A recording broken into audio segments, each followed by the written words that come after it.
బీజాక్షరాల గురించి ఒకసారి చెప్తారు. బీజాక్షరాలు అంటారు. బీజము అనగా విత్తనము. మోక్షమునకు ఒక విత్తనం ఇచ్చేటటువంటి మంత్రాక్షరాన్ని బీజాక్షరాలు అంటారు. ఐం ఇది ఒక బీజం, ఇది వాక్శక్తిని ఇస్తుంది. క్లీం ఇది కామరాజ బీజం, కోరికలు తీరుస్తుంది. సౌహు శరీరాన్ని మనస్సుని దృఢంగా వచ్చే శక్తి బీజం ఇది. ఇలా అనేకములైన బీజములు ఉన్నాయి.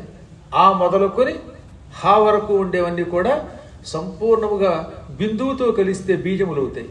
గురువుల ద్వారా దేని ప్రయోజనం అంటే తెలుసుకుని వాడండి. కాకపోతే ఏమిటంటే ఉచ్చారణలో రవ్వంత తేడా వస్తే ఇవ్వవలసిన ఫలితం అవ్వ కనుక గురువు ఉపదేశం పొందండి అన్నారు ఆ బీజాలు. ఇప్పుడు దానికి ఏ అనే శబ్దం ఇక్కడి నుంచి పలకాలి.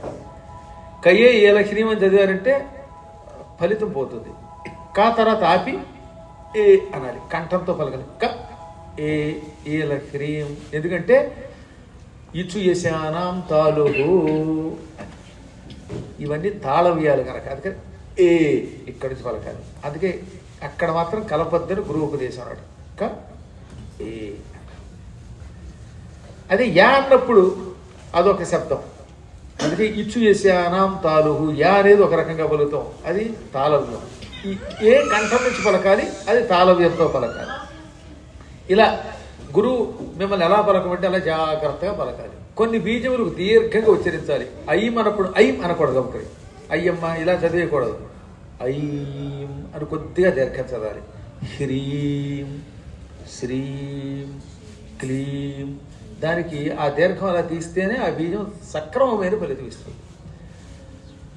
ఎందుకండి మీరు గూగుల్లో పెడుతున్నప్పుడు సిరి అన్న చోట సరిగ్గా ఉచ్చరించకపోతే అది పలకదే. మీరు చెప్పేది అది క్యాచ్ చేయడానికి ఒక వాయిస్ కావాలా లేదా? ఏ సిరి అనగానే టక్కన పలుకుతోంది. అది నీ వాయిస్ అది క్యాచ్ చేస్తుంది. కొన్ని పనులు చేస్తుంది, కొన్ని చేయట్లేదు. నా 7 కొండలు క్లోజ్ చేయంటే ఐ కాంట్ అంది అంటే అది క్లోజ్ చేయదు కదా, దానికి అది అర్థం కాదు.